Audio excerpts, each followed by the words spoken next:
Assalamu alaikum everyone. I am Manahil Morjabali. I am a student of Rehan School, Korangi Campus, and I am from Karachi, Pakistan. Today we have a distinguished guest with us, someone who has dedicated herself to helping students achieve their dreams of a debt-free college education. Her name is Denise, and she serves as a keynote speaker, chairman, and CEO at the Denise Thomas-Get Ahead of the class. So we are honored to have her, Ma'am Denise, join us today, and we are excited to delve into her life journey and her work in education and her mission to provide opportunities for students through scholarship and debt-free college coaching. So as we begin this conversation, how are you, ma'am? I'm very well. Thank you for asking. Thank you.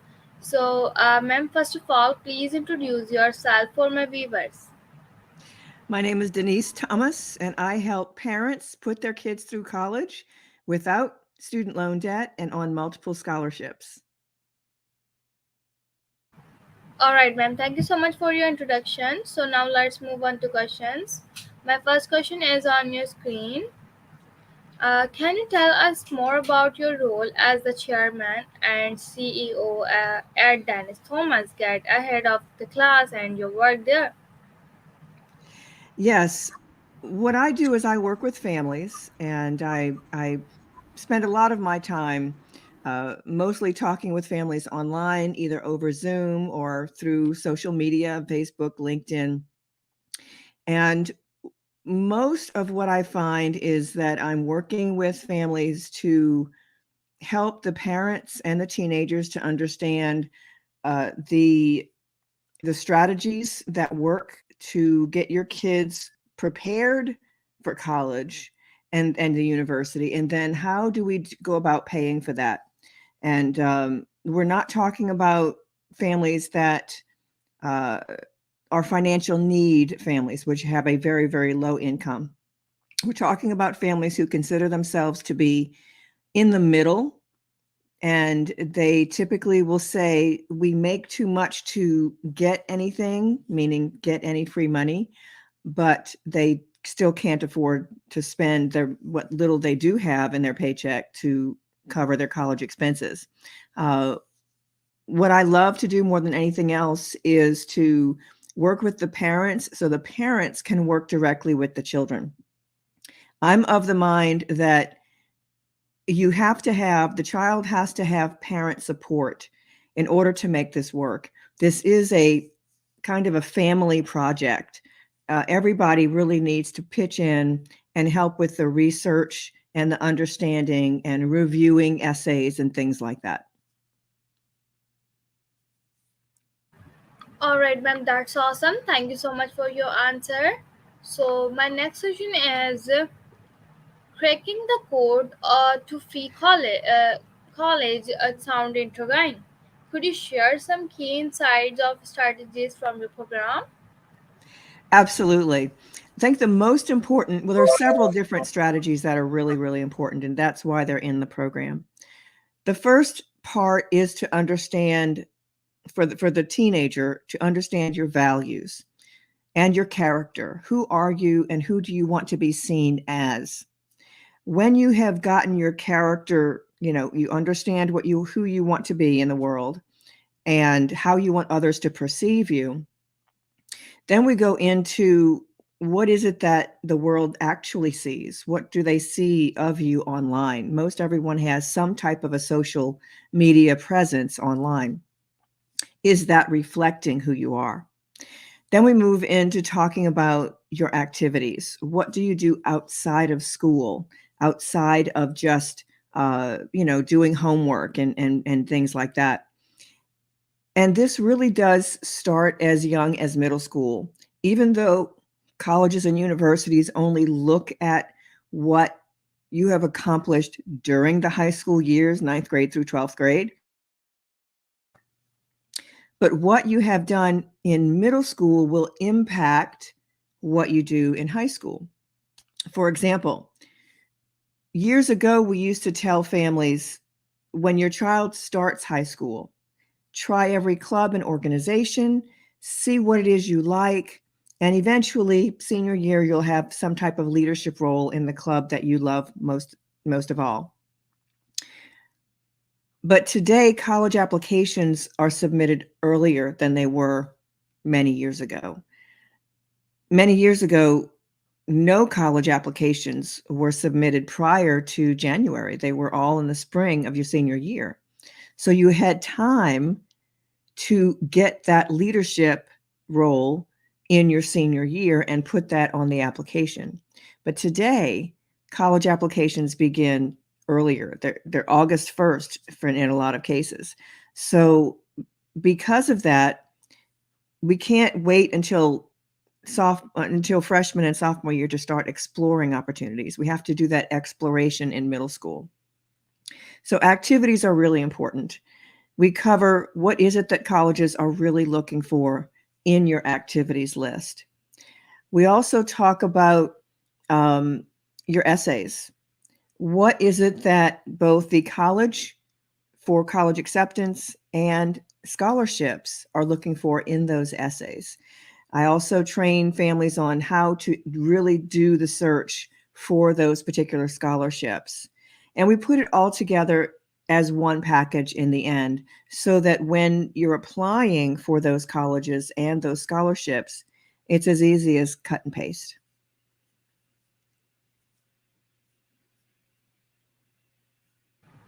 All right, ma'am, that's great. Thank you so much, ma'am, for your answer and explaining. So now let's move on to next question. My next question is on your screen. How did your experience as a former principal instructor at the Lack Academy Home School shape your approach to education and scholarships? Luckily for my children, they were just beginning high school when I had to do this research to understand how colleges and scholarships really work. So we were able to implement the things that I found that sounded logical in the realm of getting college acceptances and university acceptances and getting those scholarships. What we found is that there's a I asked one of my graduates, what is the difference between what we're doing in cracking the code to free college and what we're doing in the class called cracking the code to free college, between that and everything else. So when I asked that question, the young lady said it was the difference between a typical amusement park that you might find in any state here in the US and the experience of going to, say, Disney World in Florida or Disneyland in California. They all have the same types of things. They have food that they're selling to you. They have entertainment. They have rides. And so you're entertained with the rides. But Disney World does two things differently. They utilize marketing and storytelling.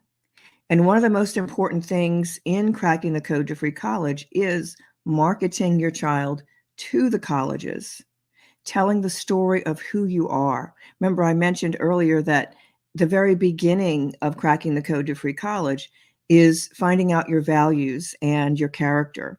And all of that ends up being put in those applications as well. So when I was homeschooling my children, I realized that they needed to understand and learn these things throughout high school to try to grasp that at the very end in senior year when you're ready to turn in your application. It's a little too late for the vast majority of students. You really do have to start a little earlier in order to implement these things. And with homeschooling, that gave us a lot of opportunities to do that. All right, ma'am, great answer. Thank you so much, ma'am, for your answer. So my next question is 17 scholarship totaling $119,000. Could you elaborate on how students can access these scholarships and what they entail. Absolutely. Here in the US, there are literally millions of scholarships available for teenagers to go to college. And those scholarships can range anywhere from $250 to $20,000 or more. The majority will be 500 US dollars to 1,000 US dollars each. Now, there are some families I've heard that tell their children, don't bother applying for the smaller scholarship dollars, apply for the larger ones. The problem with that idea is that when you focus only on the large dollar scholarships, you are reducing your chance of winning because everybody wants the big money. So they're going to get a lot more applications. But and I'm not saying don't apply, certainly apply to the others, but apply to the smaller scholarship dollars as well. Because $250, $500, that's more than you had in the bank yesterday. It all adds up. But because there are so many available, you really have to be strategic because you can apply to 40, 50, 80 scholarships and not win any if you're not being strategic about it. And by strategic, I mean, because there are so many available, apply to the ones that make sense to you, to your teenager. For example, if the topic of a scholarship asks you, tell me about your favorite ice cream flavor. Well, unfortunately, if the teenager can't drink milk or ice cream, they're lactose intolerant, they're not going to write a very good essay. They don't have experience enjoying ice cream, and telling about it's not going to work. There are also scholarships available that are not really scholarships. Yes, they do give money away, but these particular ones are actually sweepstakes drawings. What that means is that they're going to take a bucket and put your name in the bucket, and then they're going to mush it around and pull out one. It's a random drawing. They might have 100,000 applications or more because those scholarships typically say something like easy apply scholarships or no essay scholarships. What that means is that those particular scholarships, yes, they're giving the money away, and they might be giving money away every month, but your odds of winning are really low. There's no essay involved. And anyone who's lazy or who knows they don't write well or doesn't feel like writing an essay is going to apply. They're going to get 100,000 or 200,000 applications. The other thing to be concerned about with that particular type is that there's a really good chance they're going to be selling your email address after the contest is over.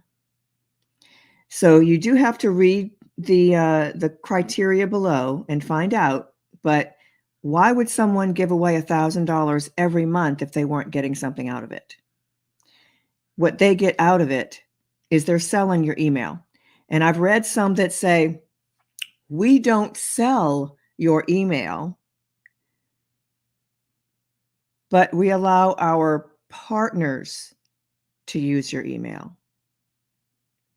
Here's what that means. Yes, they're not selling it, but they have a group of other companies that they're calling partners that they will give or gift or allow to use that list of emails. It's the same thing. And the problem for the teenager then is getting off of those emails. We have a problem right now. We're still a year from our elections, and we're already getting a ton of text messages from potential candidates all over the United States. And it's really hard to say, stop every one of them to not send you any more. And the same is true with emails. So use caution about what you're sending. The other thing to note about getting scholarships is that, well, first of all, there's a scholarship for everything. There's a scholarship for there's a zombie apocalypse scholarship. You're writing an essay about the zombie apocalypse. I mean, it's a silly thing, but it's something teenagers can write about. There will be topics that will be tell me about someone who inspires you. And that might be your mother, your grandmother, it could be anyone. But the problem is that most teenagers will write the essay about that individual, but that's not the essay they're looking for. When they say, tell me about someone who inspires you, the operative word is actually you. So you're not going to tell me about how my grandmother cooks every Sunday morning and the whole family goes there to eat and it's so wonderful, and grandma just is a great cook and she's from the old country and blah blah blah, and it's a great essay about grandma. But what they want to know is about how the grandmother inspires you. So you might start the essay talking about the grandmother and her wonderful cooking, and then the entire essay changes. Grandma inspired me to be a really good cook. I've learned from her, and I've been able to share my recipes with my friends and their families, which is why I've learned that I really enjoy cooking, and I might become a chef one day and own a restaurant. You see the difference? They're asking about me. They want to know about the student. They don't want to know about grandma. Grandma is the starting point, and you end with grandma, but everything in between is about you. Okay? So choosing the right scholarships to apply for, because there are, yes, my kids won 17 of them, but they applied to probably 80 or more. But they were applying to ones that made sense to them. The topic is something you can write about, something that has meaning to you. Because what you write, your emotions about what you write comes through the written page to the reader, and they feel it just like you felt it when you wrote it. So if it's like pulling teeth to try to write an essay on why you should wear a bicycle helmet to ride a bike, and you haven't ridden a bike in years, that's probably not the right essay. So be picky, be choosy about which scholarships you choose to apply to, and you'll have a better chance of winning. That's wonderful answer. You are doing very great job. Thank you so much, ma'am, for your answer. So my next question is, as a former college instructor at Louisiana State University and A&M College, what valuable lessons did you learn that you now apply to your work in helping students achieve debt-free college education? I'm glad you asked that question.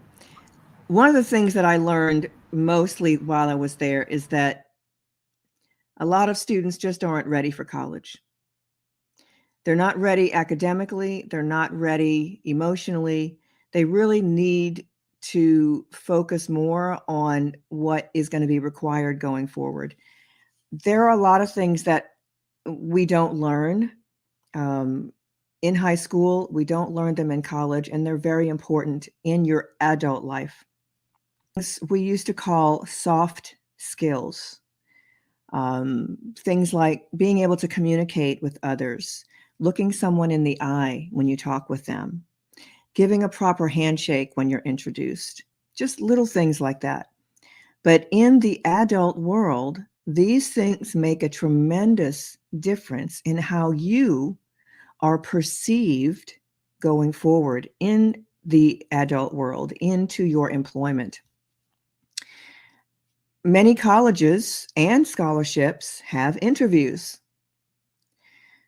So if the interview is on Zoom, as you and I are on right now, know where your camera is. Look into the camera.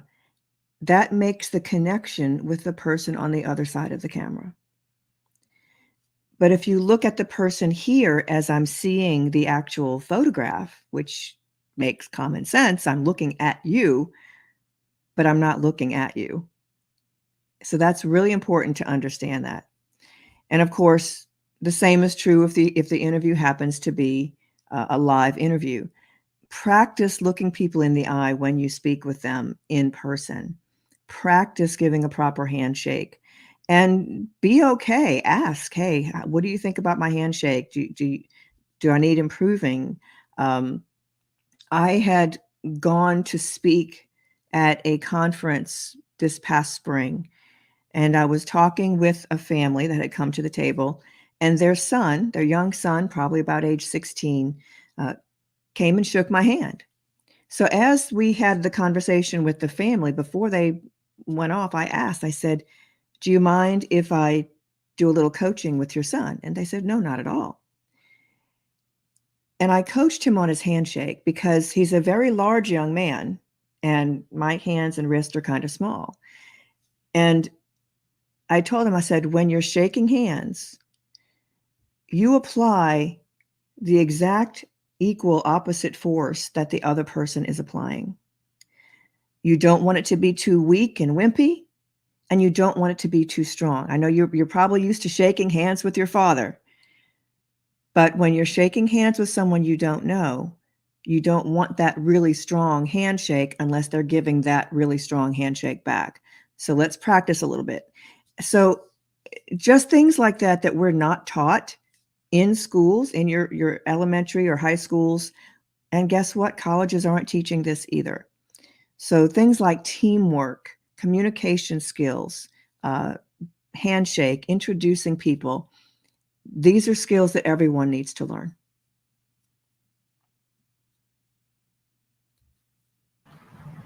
Thank you so much, ma'am, for your amazing answer. So, lastly, in today's world, what advice do you have for students and parents looking to make higher education more affordable and accessible? That's a great question.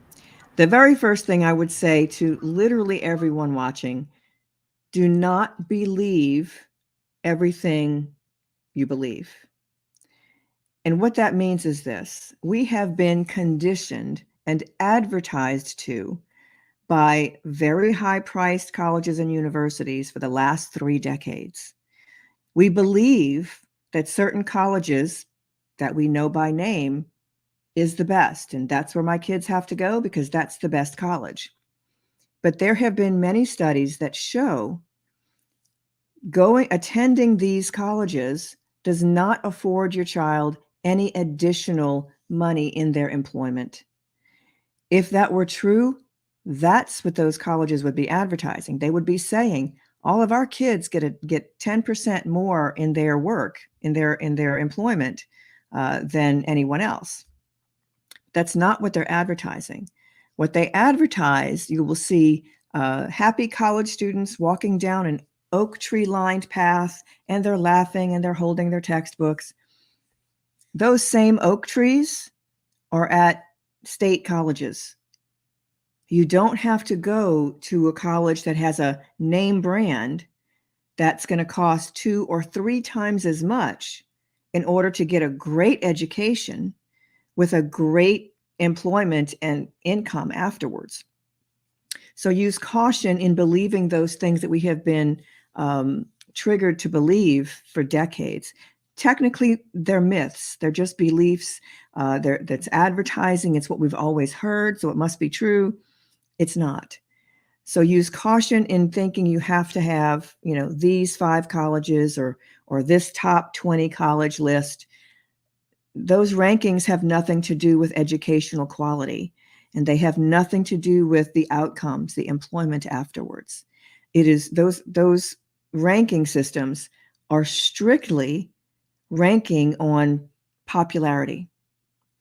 And those colleges actually do things to manipulate that popularity to make sure they stay on top of those rankings. I'll give you an example.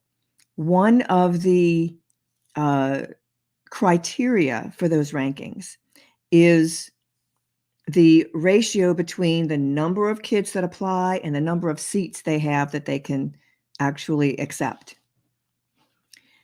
Well, to get that high number, to get a ton of kids to apply.